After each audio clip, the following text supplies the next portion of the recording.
Hello, it's Michelle, and welcome to part 2 of my August book haul. I bought 40 books from bookoutlet.com, and the first part of the video talked about the first 20, so here are number 21 through 40 that I received. First is Claiming Georgia Tate by Gigi Amato. Sounds very French to me. This book is about a young lady who's been raised by her grandmother and grandfather.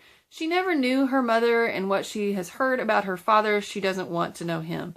Her grandmother ends up dying, and her grandfather decides that little girls should know their fathers. And so he sends her to live with her father. But some people just aren't meant to be parents, so sounds kind of scary. The next 3 books I had on my TBR because they were mentioned in a video by Dylan from Dylan Books. And the video was books that made you cry. And so he mentioned Once, Then, and Now in his books that made him cry. There is a 4th book in the series. He actually said that one didn't make him cry, and that was just as well because they didn't have the 4th one on bookoutlet.com, but I thought, what a chance to pick up all 3 of these for a really good price. And they are set during the time of the Holocaust, and the point of view is from a young boy who doesn't really realize what's going on and thinks everything's just kind of a game, so hopefully that will be good. Next is The Pull of Gravity, and this is by Gay Polisner. And basically there is a young man named Scoot, and he is dying of a very rare disease. And he asks 2 of his friends who don't really know each other, I think, Nick and the girl's name is JC, asks them to fulfill his dying wish, which is to find his real father. And so they have to set out and try to accomplish that. For some reason, there are lots of Steinbeck quotes and Yoda quotes throughout, so I'm hoping it'll be kind of a fun read, even though not the happiest of topics.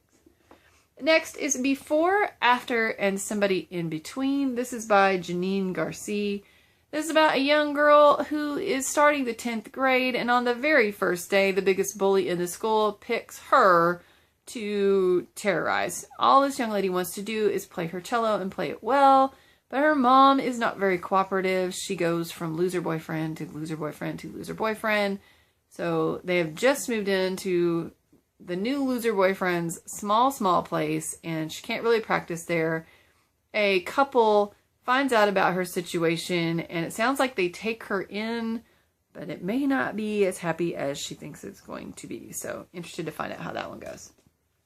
Then there's If You Find Me by Emily Murdoch, and this one was already on my TBR list as well. This is about a 15-year-old girl. She lives in a national park in a broken down camper, and it's the only home she knows. She's been there for 10 years. She has a younger sister who lives there with her. Her sister has not spoken for over a year. Something happened, not sure what.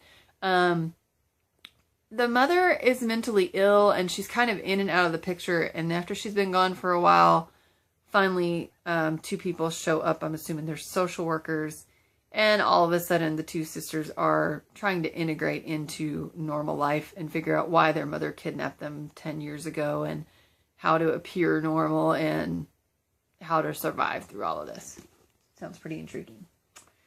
And I am a sucker for books from India where there's a conflict between modern households and traditional households, and this one fits the bill. It's called Secret Keeper by Mitali Perkins, and it's about a family, mother, father, 2 girls, and they hit some financial trouble, and they had a kind of modern home.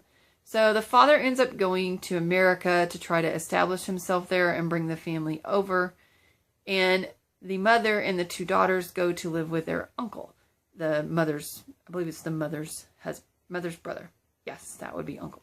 But he has a very traditional household, and so they're struggling a little bit to adjust to the new expectations of them in his traditional household. The sister is getting a lot of attention, the older sister, because they're trying to arrange a marriage for her. And so the little sister's a little left out, but she loves to crawl up to the roof and write in her diary. The boy next door takes an interest in her, and she's shocked because all the attention is on her sister. And then there is some news that comes from her dad in America, and she has to make a very important choice. Don't know what it is. We'll see. Then there is Revolver by Marcus Sedgwick, and Charlotte from Ramblings of an Elfpire, which is one of the channels that I follow on BookTube, absolutely loves Marcus Sedgwick books. So when I saw this one on the sale, I decided to pick it up and give it a shot. It is about a 14-year-old boy. He lives in the Arctic with his father, but a few hours ago, his father fell through the lake and froze, and he's now back in their little hut cabin thing with his father's frozen corpse, and a stranger shows up, a very scary stranger who insists that the boy's father knows where some gold is that rightfully belongs to this man. All that the little boy knows is that somewhere in the cabin is a loaded Colt revolver, but what he doesn't know is if he would be willing or able to use it if he needed to. So, and then by Dana Reinhardt, This Summer I Learned to Fly. I have read 2 other of her books and thoroughly enjoyed both of them. Gave one a 5 and one a 4. This book essentially says it's about a cautious girl swept up by new feelings, a charismatic boy in search of a miracle, and what happens when they're together. So, sounds kind of fun, cutesy, contemporary. Then this is by the same author who wrote The Killer's Tears, and this is A Time of Miracles, and this is about a young girl named Blaise Fortune. Her mother is French, and when she is an infant, they are on a train, and the train is in an accident, and in what I think is her dying act, her mother asks this lady Gloria to look after her daughter. And so the lady Gloria is from the Republic of Georgia, which is part of the Soviet Union, so she takes the baby there. When the baby is about 7 years old, the Soviet Union collapses, and Gloria decides to flee that area and heads back towards France, and then there's some big mystery about what the baby's real identity is. Of course, she's a little older then. Sounds a little interesting. Then there is Fingerprints of You. This is about a teenage girl named Lemon, and her mother has poor taste in boyfriends, and so they're constantly moving or trying to escape from less than savory people that her mom has brought into their life, and Lemon turns up pregnant herself. She does not want to keep repeating the mistakes her mother has made, so she decides she needs to find herself before the baby is born so that she can chart a new course for herself and her baby, and part of that is seeking out her real father. So who knows. Part of this was a cover by. I love the tattoo-ish artwork on here, although I'm not a big fan of body art. For some reason on this book, it just really appealed to me. The next book was also already on my TBR, is by Carrie Halme, and it is The Bone People. And this book is set in New Zealand, and it follows an artist, and she is half European, half Maori.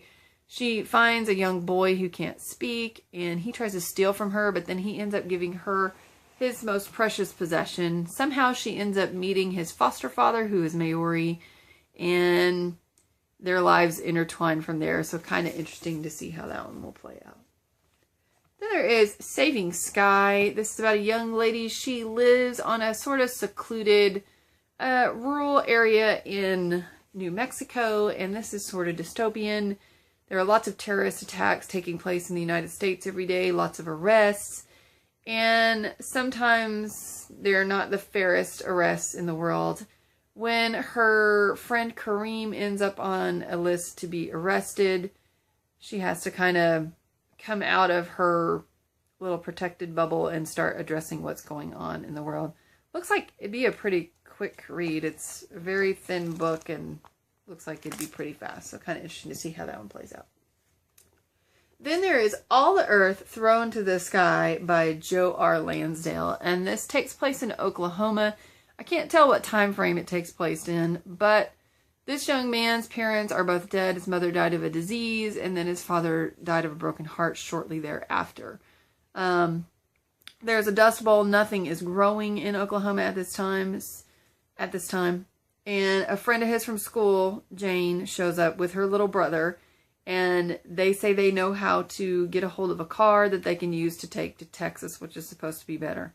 Along the way, they meet some gangsters. Sounds like quite a bit to pull off in a book, but maybe the author can do it. The next book is by the author of I to B, and that's Catherine Hannigan. And this book is true, sort of. It's a middle grade book, and basically it's the impact that a new boy moving into the neighborhood has on two young people who already live there. So it sounds pretty fun and easy. Then I picked up Before I Die by Jenny Downham, and this is about a young woman who is, I believe, 16 years old. She only has a few months to live, and so she kind of has a bucket list. And the first thing on her bucket list is to have sex. And so she wants to start the list today. And she figures out that getting what you want isn't always as easy as you thought it was going to be, and that what you want and what you need are not necessarily the same thing. So the next two books are by the same author, and that is Siobhan Dowd. And I learned about Siobhan Dowd when I read A Monster Calls. And basically the kernel idea for that story came from Siobhan Dowd, but she knew she was going to pass away before she could finish the book, so she passed the idea on to Patrick Ness and asked him to write that book. And it was beautiful, and I thought I would be interested in finding out what her writing was like, and there were two books on this sale that were written by her, so I picked both of them up. The first one is Solace of the Road, and this follows an older teenager. She's in a foster care type situation, I'm assuming somewhere in Europe, and just gets sick of the whole thing, changes her name, and sets off to find her mom. So interesting to see how that one will go. And the next one is Bog Child, and this young man has a lot going on in his life, a lot to contemplate. He has a brother who is on a hunger strike in a prison. He has to work with his uncle pulling peat from the mountains. He has feelings for a girl for the first time in his life, so he is a busy young man. Well, one day while they're digging for peat, he uncovers something pretty gruesome, and it's an infant's body, and it looks like the infant has been murdered. And so with everything surrounding that, I think it helps him to reflect upon his own situation, maybe. And lastly, there's Because of Mr. Trepped, and this is about a 5th grade teacher, and I am a 5th grade teacher, so I am interested in reading this one and seeing how it plays out. 7 kids, 1 class, 1 amazing teacher, and something that will change their lives forever. Not sure what that is, but looks pretty fun, and I'm hoping it'll be enjoyable. So that is the end of the 40 book haul. Thanks for watching. Happy reading.